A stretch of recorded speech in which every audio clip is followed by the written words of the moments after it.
Madame, Messieurs, bonjour, très heureux de vous retrouver sur Panafricaniste TV, la chaîne de télévision panafricaniste, où nous vous apportons le meilleur de l'information sur un plateau d'argent. C'est toujours un réel plaisir de vous savoir nombreux devant vos petits écrans, sur votre ordinateur, sur votre téléphone, pour nous suivre sur nos pages d'ailleurs, YouTube, Facebook, sans oublier Instagram et TikTok. Vous êtes d'ailleurs des millions, des milliers de par le monde. En tout cas, bienvenue à toutes et à tous. C'est toujours un bonheur de vous retrouver. D'ailleurs, notre grande interrogation du jour, Burkina Faso, mea culpa de Compaoré, la réconciliation nationale décapité. En tout cas, c'est notre grande interrogation du jour. Je me reprends donc. Burkina Faso, eh bien, mea culpa de Blaise Compaoré.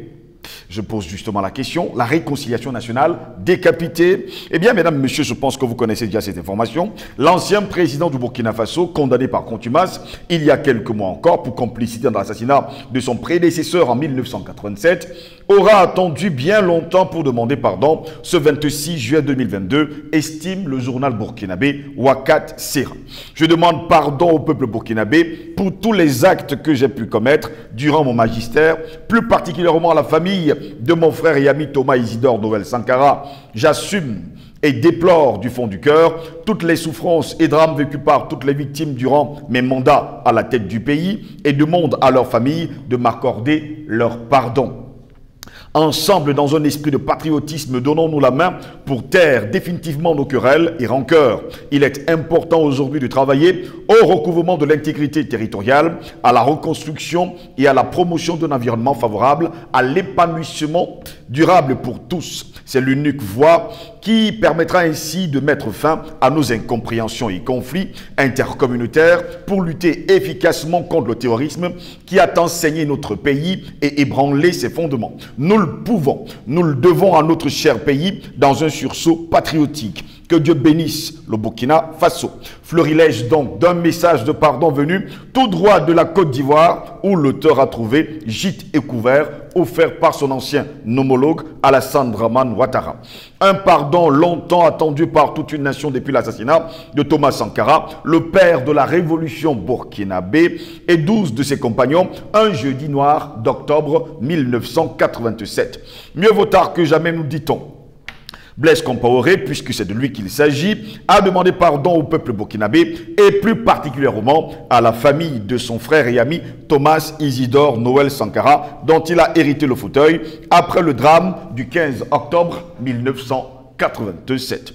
L'histoire retiendra qu'après sa chute inattendue en octobre 2021, encore ce sacré 10e mois de l'année qui a connu son accession au pouvoir et a également vu sa chute et son exil précipité en octobre 2014, après la manifestation géante de la rue, certains parlant de coup d'État, eh bien, le fringant capitaine s'est fait une virginité par les urnes en ramenant le Burkina dans les clous de l'état de droit où fleuriront à souhait les partis politiques et une presse plurielle.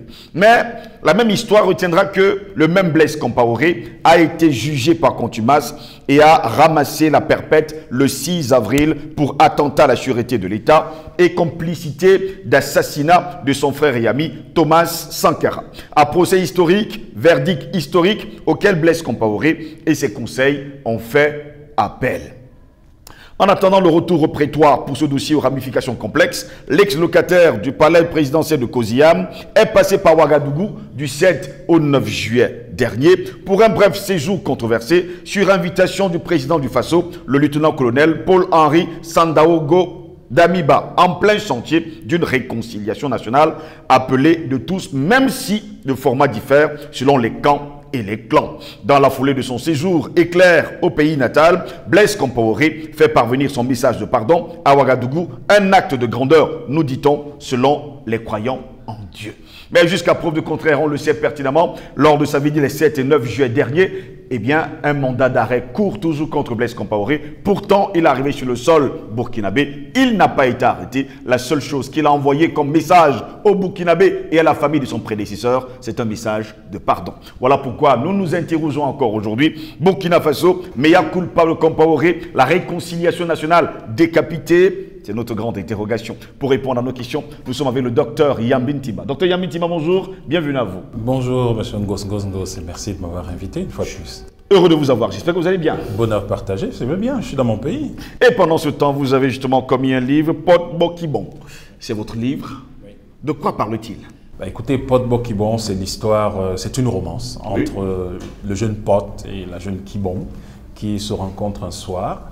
Et au cours de leurs échanges, il y a un certain nombre de sujets graves que nous développons depuis une dizaine d'années qui sont abordés.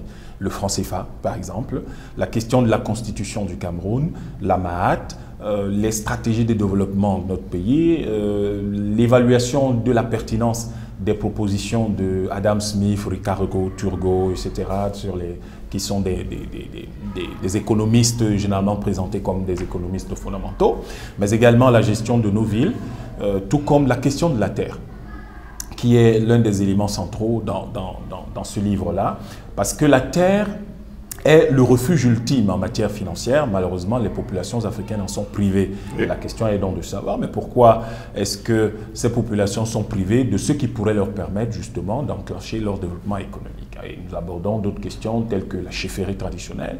Et cette question amène à se demander, mais pourquoi on affuble nos populations, nos peuples, du terme de tribu, d'ethnie, alors que ce sont des nations historiques. La plupart du temps, quand vous donnez le nom de ce qu'on appelle tribu ici chez nous, en fait, vous trouvez à l'intérieur une foule de communautés différentes. Ça veut dire que ce qu'on appelle une tribu, en fait, c'est une nation. Et historiquement constituée comme telle, avec un vécu politique, une initiative politique, une organisation, structuration, hiérarchie. Et c'est tout cela qui est parfois mal connu. Mais nous avons des questions aussi qui sont des questions d'actualité. Comment rejeter il ne s'agit pas simplement de dire l'Afrique ne connaît pas l'homosexualité, mais c'est traiter comment? La polygamie, qu'est-ce que c'est? Parce que j'entends beaucoup de gens dire « ouais, on n'aime pas la polygamie parce que les hommes, ils vont prendre les femmes tout le temps ». Il y en a d'autres qui disent que oui, la polygamie est importante parce que ça permet de constituer des ressources chez les Bantous. Ce n'est pas ça la polygamie. La polygamie est le fait des femmes. Et c'est lié plus à la constitution d'une descendance et ça n'a aucun rapport prioritaire avec l'économie. Donc, il y a toutes ces questions-là qui sont abordées et j'espère que ce couple-là, qui est très intellectuel, qui est très porté sur les discussions, les enjeux actuels de l'Afrique, j'espère que tous nos foyers vont partager le même engouement pour discuter de ces questions-là et pour un retour, donc une restauration de notre historicité, de nos valeurs, de notre culture, qui n'est pas un retour au passé, un retour romantique au passé, mais qui est plutôt, si vous voulez, une base de projection pour construire un avenir meilleur dans lequel les Africains se sentiront mieux. Ce livre parle-t-il de vous et de votre épouse? Je pense que je laisserai ça aux commentateurs qui font généralement sur un travail. On a souvent dit que celui qui écrit en parlant de lui-même également. Bon, quand on écrit, on est inspiré par une foule de choses. Il est fort possible qu'ici et là, il y ait quand même eu des événements familiaux qui m'ont inspiré. Mais fondamentalement, ce n'est pas vraiment en pensant à ma femme que j'étais en train d'écrire ou à moi. Mais je sais qu'elle a beaucoup contribué, elle a relu, elle a critiqué, elle a parfois demandé d'être au moins touffu ici, d'avoir une phase moins lourde là-bas et de pouvoir aborder les choses sous certains angles qui lui paraissaient absolument importants. Par exemple, la question du genre. Est-ce qu'en Afrique, nous avons un problème de genre vraiment? Est-ce que ce n'est pas simplement une importation culturelle? Parce que pour elle, il y a quand même là une sorte d'incompréhension assez curieuse. Et je sais que j'ai eu beaucoup de discussions avec elle aussi, mais vous savez, j'ai écrit parce que je sentais le besoin d'écrire. Mais tout ça est venu de quelque chose, d'un événement assez banal, une discussion avec les enfants. J'ai deux grandes filles, enfin disons les premiers enfants c'est des filles, et puis il y a la petite, il y a environ 2 ans, elle était autour de 3 ans et demi, et puis elle me demande, mais papa, qu'est-ce que tu vas faire à la télé? Je lui dis, je m'en vais discuter, je m'en vais parler de notre pays, du continent, tu vois, de toutes les personnes, tu vois souvent les gens qui dirigent nos pays, qui passent à la télé, de ça dont je vais parler.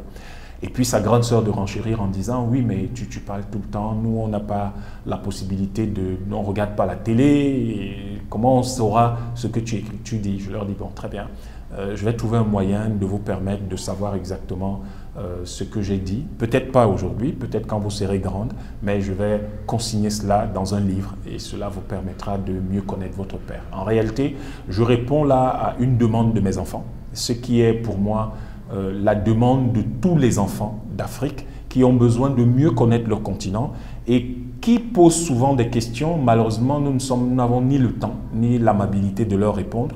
Et il est peut-être venu le moment de commencer à faire nos synthèses que nous allons leur laisser pour leur dire, voilà, à un moment donné dans l'histoire, ce que nous pensions. Peut-être que ça les inspirera, comme nous l'espérons, et peut-être que ce sont là des outils que nous leur laissons pour qu'ils construisent un monde meilleur que celui que nous-mêmes nous sommes en train de construire aujourd'hui. Mais ils verront au moins d'où nous sommes partis et ils pourront comprendre lorsque viendra le moment pour eux de prendre le relais, de pouvoir faire avec armée de cette façon solide et pertinente. Donc pour vous, c'est un héritage que vous laissez à tous les jeunes Africains pour que demain, après-demain, ils comprennent justement où nous en sommes pour qu'eux aussi continuent la bataille et le combat. Bien sûr, c'est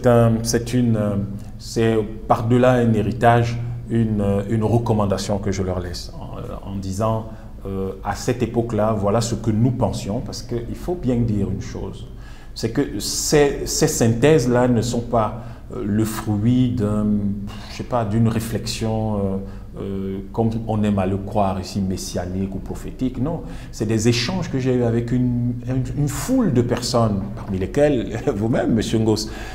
Et tous ces échanges-là ont quelquefois permis de préciser certaines idées, mais permis également de faire émerger d'autres idées que je n'avais pas forcément, et sur lesquels il a fallu travailler pour trouver l'angle qui me paraissait celui qui était en cohérence avec mes convictions de base.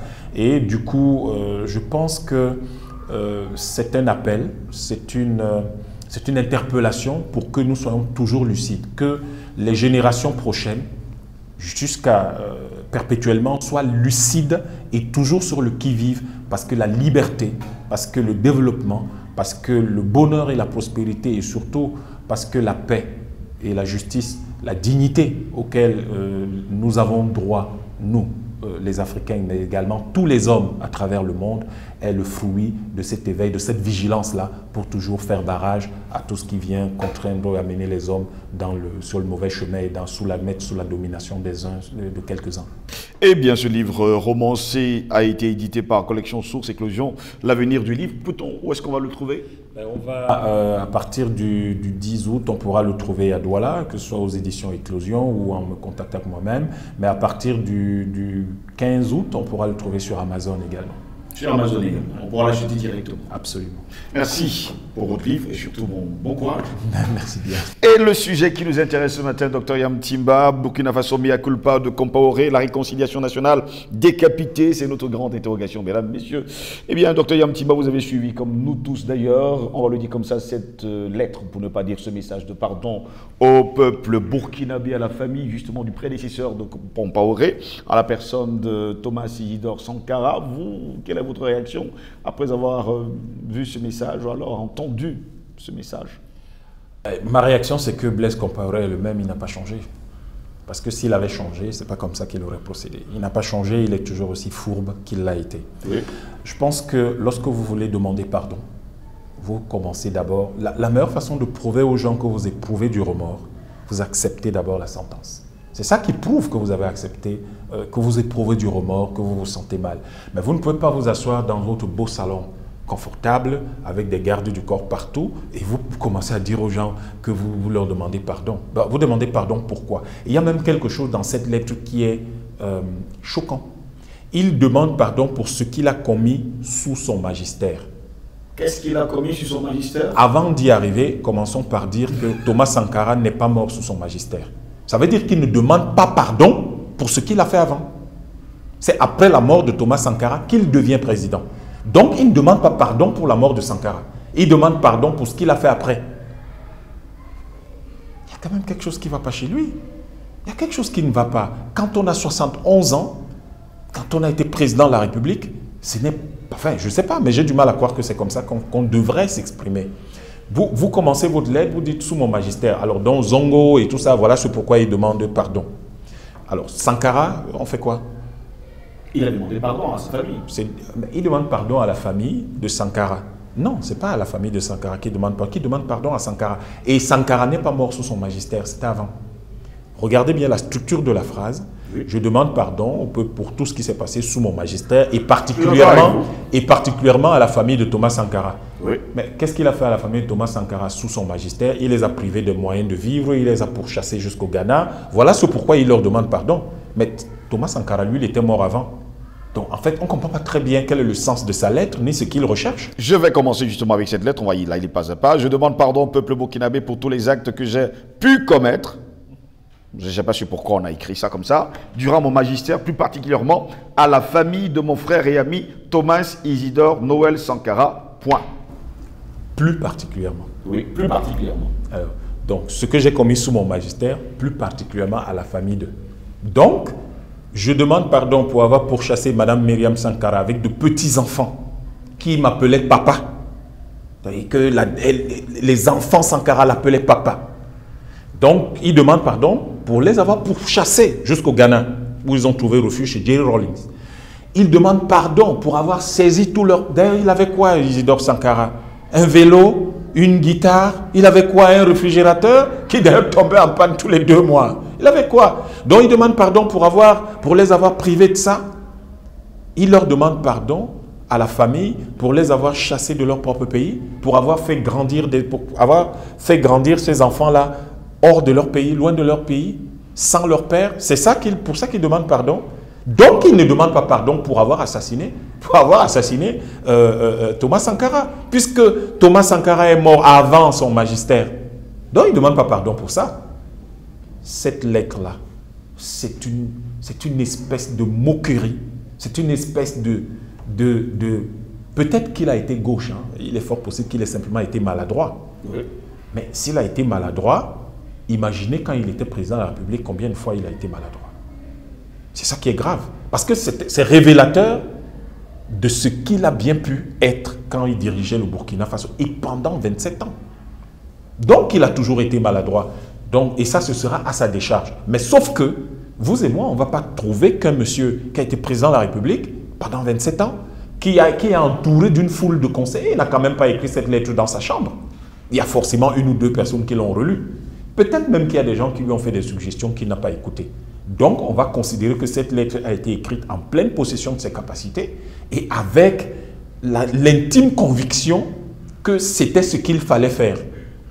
Le problème, c'est que ce qu'il a fait là révèle ce qu'il est au plus profond de lui-même. Je n'ai pas à m'excuser pour avoir assassiné Sankara. Je peux à la limite manipuler le peuple burkinabé et l'opinion burkinabé. Et pour soulager ma conscience devant l'histoire, je vais quand même écrire une sorte de lettre d'excuse. Donc pour vous, cette lettre n'a pas de sens? Pas du tout, c'est même une insulte. On devrait même le poursuivre pour, je ne sais pas s'il y a un motif, comment les juristes qualifieraient ce genre de choses. C'est pas sérieux. Il dit qu'il s'excuse pour ce qu'il a fait sous son magistère. Et avant, Sankara est mort avant. Sankara n'est pas mort après. Sankara n'est pas mort pendant qu'il était président, c'est avant. Donc il ne s'excuse pas pour ça. Et autre chose également, pour bon nombre d'Africains, le message a été lu par d'autres. Pourtant, il aurait pu faire une vidéo pour justement lire son message à tout le peuple burkinabé. Par exemple, ça aurait été également une autre forme de communication, mais plus actuelle, qui aurait permis de voir également les expressions, le langage non verbal, et nous montrer de façon claire toute la compassion, dont il ferait preuve et vraiment tout le remords qui se verrait naturellement sur son visage et s'entendrait dans sa voix. Mais il a choisi une forme impersonnelle qui est la lettre, qui est quelque chose de froid. Quelque chose de froid. Je vous écris une lettre, c'est froid. Donc, je pense qu'il ne faut pas donner plus d'importance à cette lettre qu'elle n'en a. Et il faut la replacer dans le cadre d'une certaine casuistique de l'homme. Qui est Blaise Compaoré? Qui est-il vraiment? Quelle est sa personnalité? C'est une personnalité fourbe. Et en tant que personnalité fourbe, je n'attendais pas que ce soit une lettre extraordinaire. Pour certains, aujourd'hui, il a été poussé justement par Alassane Dramane Ouattara pour écrire la lettre, parce que tout dit, et d'ailleurs, certaines personnes qui ont d'ailleurs lu cette lettre disent tout simplement que ça vient du côté de d'Alassane Dramane Ouattara, justement, qui a... C'est encore pire. Fait porter la lettre. Vous voyez que c'est un attelage qui n'inspire pas du tout confiance. C'est un attelage qui n'inspire pas du tout confiance.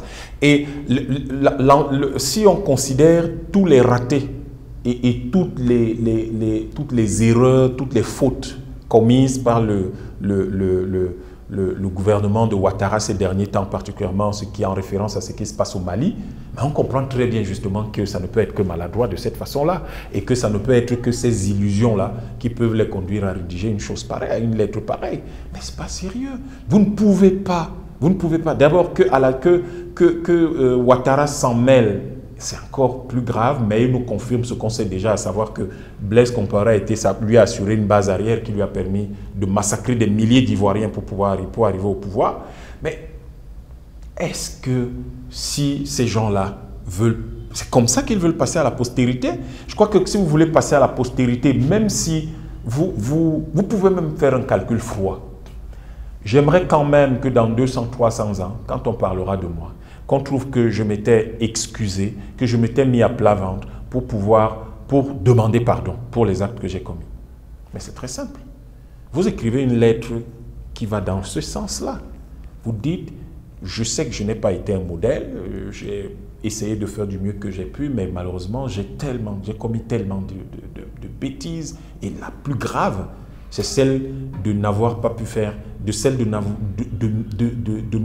m'être retrouvé à assassiner mon propre ami et frère. La première fois que j'ai lu le mot indéfectible, la première fois que j'ai vu ce mot, c'était en 1987. C'était lorsqu'on parlait de l'amitié entre Blaise Compaoré et Thomas Sankara, que j'ai appris le mot indéfectible et l'expression amitié indéfectible. Vous pouvez imaginer l'impact que ça a eu sur des générations et des générations qui ont découvert cette expression. Beaucoup de personnes ont fini par ne plus croire en l'amitié. Parce qu'ils se sont dit, mais s'il y a une amitié indéfectible qui se termine par le sang, ou dans le sang, mais ça veut dire que cette histoire-là n'a pas de sens. Mais nous sommes sur le continent africain. D'habitude, sur le continent africain, le pardon est souvent pris en compte, puisque sur le continent africain, on nous a toujours dit que nos ancêtres, lorsqu'on demandait pardon sincèrement, on était pardonné. Alors, ça c'est très important. J'aime cette façon de ramener les choses. Oui, mais il y a ce qu'on appelle les cadres et les formes du pardon, de la demande du pardon. On ne demande pas le pardon n'importe comment. Pas du tout. En Afrique, on ne demande pas le pardon n'importe comment. Il y a un cadre qu'on met en place et c'est à l'intérieur de ce cadre qu'on demande pardon. Et il y a des formes, ça prend une certaine forme.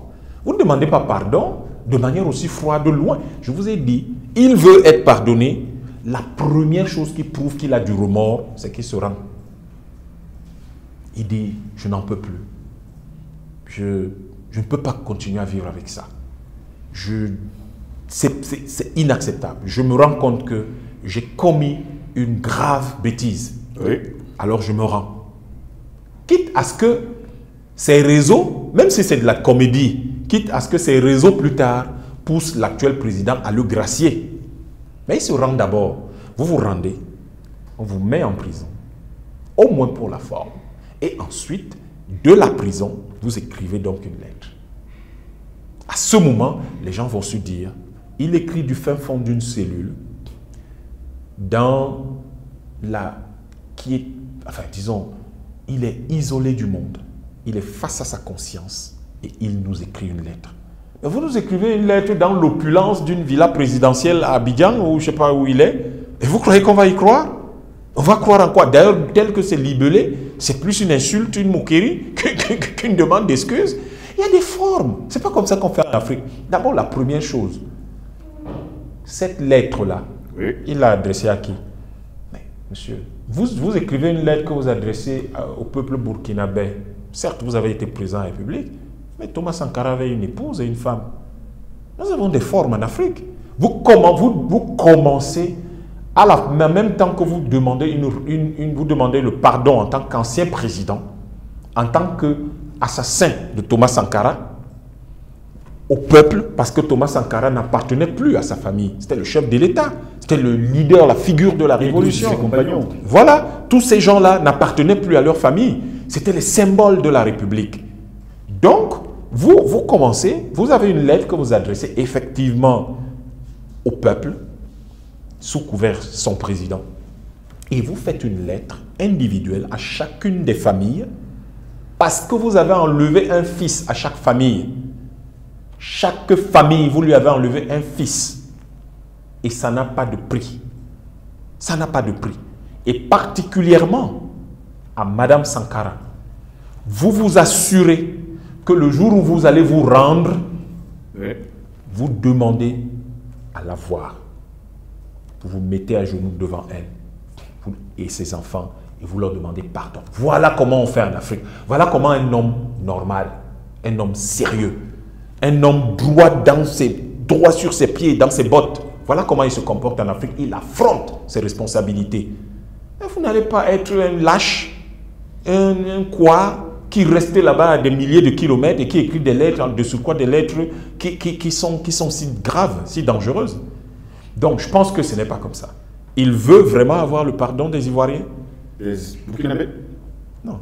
Oui, le pardon des Burkinabés.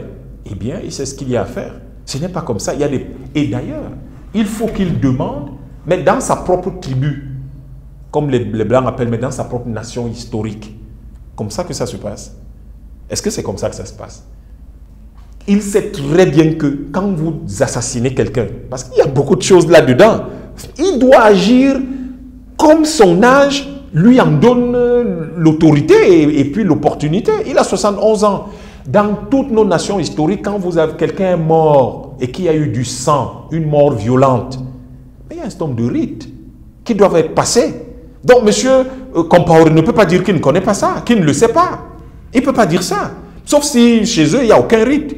Mais je sais que dans toutes les nations historiques africaines, quand il y a eu une mort violente, quand il y a eu mort, quand il y a eu des blessures, il y a du sang qui a coulé, il y a des rites. Donc, il commence d'abord par s'assurer que de là où il a eu demande, quand il a demandé pardon et en prison, il met en place le processus pour que ces rites-là passent. C'est ça qui va permettre de nettoyer toute cette espèce de... comment on appelle ça? Cette sorte de situation spirituelle négative qui a été créée. C'est ça qui va permettre de les nettoyer et c'est ça qui ouvre la réconciliation. Parce que la réconciliation n'est pas quelque chose qu'on décrète. Oui. Non, la réconciliation c'est un processus. Et ce processus-là, en tout cas, moi je suis africain, je ne parle pas des histoires des autres. Chez nous en Afrique, la réconciliation a des préalables. Et c'est quand ces préalables-là sont respectés que le processus de la réconciliation peut réussir.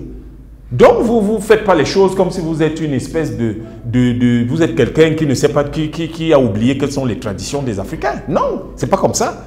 Et comment est-ce qu'on demande pardon à une femme dont on a tué le mari?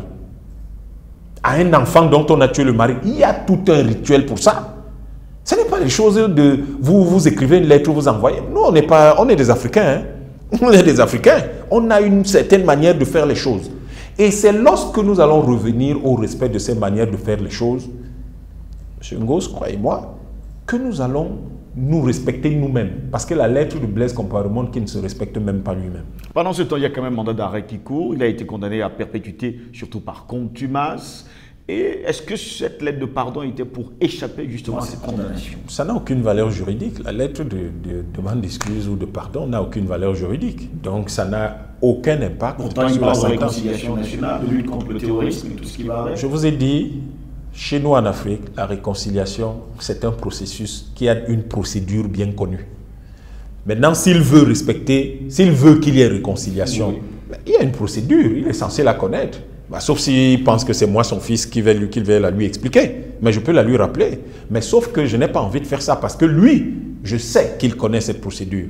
Donc, il met en place la procédure traditionnelle de la réconciliation et il enclenche également, il se confie ou alors il crée la possibilité pour les institutions de mettre en place également un processus institutionnel de réconciliation. La première étape sur le plan institutionnel, il se rend d'abord et il va en prison. C'est la première étape.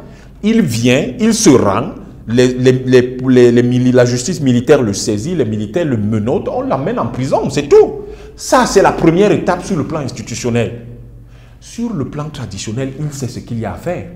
Il y a un certain nombre de rituels, il y a un certain nombre de choses qu'il faut faire, il sait comment ça se fait. Parce que c'est dans ce double mouvement-là que cette réconciliation pourra se faire. Elle ne se fera pas autrement. À votre avis, pourquoi un pays comme le Cameroun rappelle à la France tous les jours qu'il y a un problème de contentieux historique? Mais c'est parce que nous avons un certain nombre de dispositions culturelles. Tant que ces dispositions ne sont pas remplies, vous ne pouvez pas avoir une réconciliation. Nous, la réconciliation, ce n'est pas que le président de la République a décrété qu'il y a réconciliation. Ça ne se passe pas comme ça. Parce qu'en Afrique, le pouvoir n'est pas absolu. Traditionnellement, il n'y a pas de pouvoir absolu. Et donc, il n'y a pas quelqu'un qui décide de tout. Et les gens suivent. Ça ne se passe pas comme ça. C'est un consensus social qui permet donc de rapprocher toutes les parties. Et c'est ce rapprochement des parties qu'on appelle la réconciliation. Donc, pour vous, jusqu'à preuve de contraire, pour sortir de là, c'est une réconciliation nationale décapitée? Elle n'a même pas encore commencé. Parce que si on dit qu'elle est décapitée, ça veut dire qu'elle était en couronne. Elle n'a pas encore commencé. Puisque je viens de vous dire que sur le plan institutionnel, il n'a pas encore posé le premier acte. Le premier acte, je me rends aux autorités, on me met en prison. Ça, c'est le premier acte. Est-ce que c'est fait? Pas encore. Sur le plan social, traditionnel, il sait que la première chose à faire, c'est qu'il y a un certain nombre de rituels qui doivent être faits. Mais ces rituels ne peuvent pas être faits tant que lui n'est pas en prison. Peut-on penser aujourd'hui que Blaise Compaoré pourra le faire? Non, c'est un manipulateur. Blaise Compaoré, c'est un manipulateur. Il est fourbe. Quand vous avez tué Sankara, moi, je ne sais pas quelle qualité on peut vous trouver.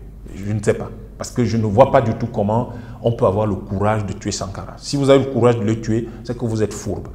Tous ceux qui ont gravité autour de l'assassinat de Thomas Sankara au Burkina Faso, à l'intérieur du Burkina Faso et à l'extérieur, ce sont des personnes qui, dans l'histoire africaine, doivent être totalement honnies, maudites et totalement mises. Pourtant, sur le continent africain, la majeure partie des nationalistes qui voulaient l'indépendance des nations ont été justement trahis toujours par leurs frères. Le moment viendra où tout cela sera mis en ordre, en bon ordre. On va mettre tout ça en bon ordre. Et nous saurons dire, nous en Afrique, nous avons d'ailleurs toujours cette dichotomie, cette espèce de reconnaissance des principes, une dualité qui fait qu'on sait qu'il y a Horus et il y a Seth. Donc il y a ce qui relève du principe de Horus et ce qui relève du principe de Seth. Et l'Afrique a toujours fonctionné sur cette base qui permet de classer les choses. Non, pour ce Mbelek m'amuse toujours, chaque fois qu'il rappelle ça, mais il m'amuse parce que j'ai souvent le sentiment que voilà un homme qui parle, qui dit une chose qu'on ne comprend pas forcément. Les mathématiques en Afrique, ce n'est pas une simple science, c'est la vie. C'est la vie. On classe les choses.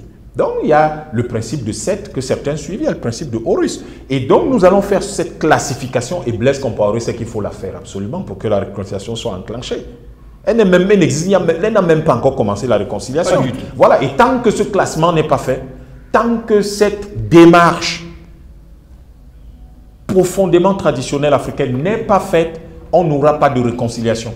Terminons. Blaise Compaoré a 71 ans aujourd'hui, ça va se faire? C'est à cet âge-là justement qu'on fait les grandes synthèses quand on a la chance d'y arriver. Je pense que la synthèse pour lui devrait être de dire « j'ai commis une bêtise, j'en assume la responsabilité ». Si à cet âge, nous n'avons personne en Afrique pour assumer ces actes, nous avons là un problème. Mais qui va donc assumer ces actes?